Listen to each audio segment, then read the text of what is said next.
ImageIn criticizing the travel ban. Senator Edward J. Markey cited data that estimates 60,000 children are at risk of starvation in North Korea. CreditCreditJoseph Prezioso, Agence France-Presse, Getty ImagesWASHINGTON. A Democratic senator has urged President Trump to allow American humanitarian aid workers into North Korea, despite a recent ban on travel to what officials consider a hostile nuclear state but also one of the world's poorest nations. The senator, Edward J. Markey, Democrat of Massachusetts and a member of the Foreign Relations Committee, said in a letter dated November 7 that he was deeply troubled by reports that the Trump administration was barring aid workers from shipping supplies or traveling to North Korea as they seek to provide the most basic humanitarian assistance. Mr. Markey praised Mr. Trump's decision to engage in diplomacy with Kim Jong-un, the North Korean leader, but said the aid workers needed to be allowed to do their jobs.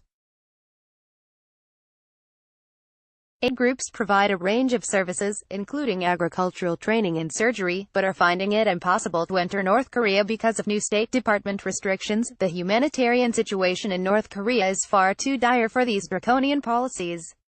Mr. Markey wrote in the letter to Mr. Trump that was also sent to Mike Pompeo, the Secretary of State, and Steven Mnuchin, the Treasury Secretary. In a statement to the New York Times on Thursday, Mr. Markey said American interests are best served when our moral and global leadership are in lockstep, addressing the grave security challenge we face in North Korea while also trying to mitigate its long-standing humanitarian crisis will require exactly this, he said. North Korea suffered a devastating famine in the mid-1990s and has a chronic food shortage.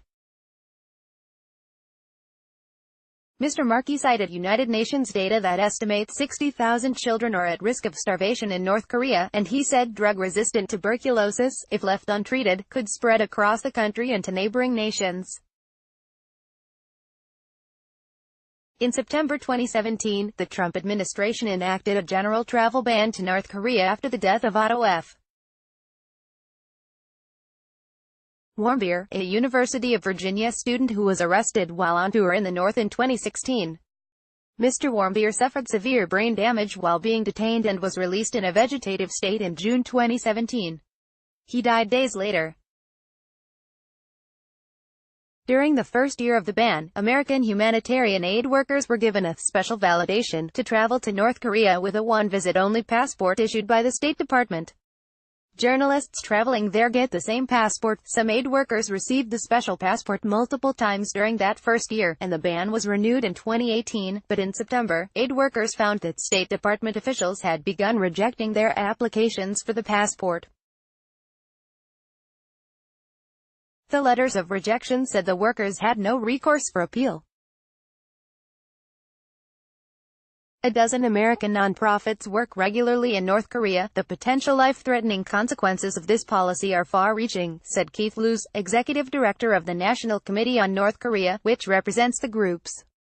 The State Department has said each application is determined case by case and must be in line with American interests.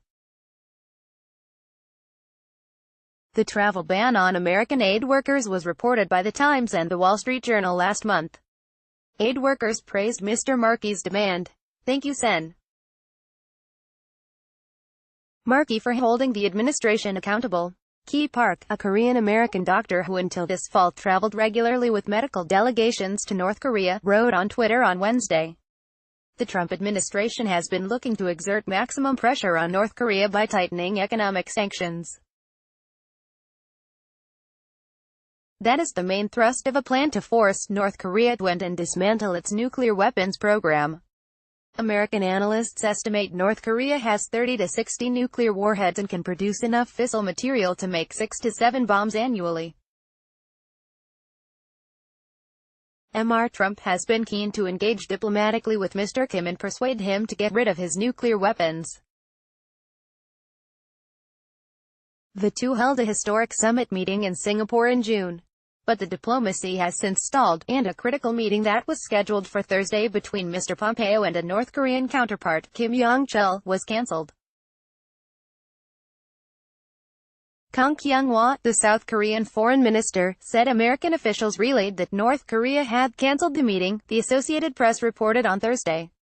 Separately, the State Department announced on Thursday that it was imposing sanctions on 3 individuals and 9 entities that support Russia's annexation of Crimea.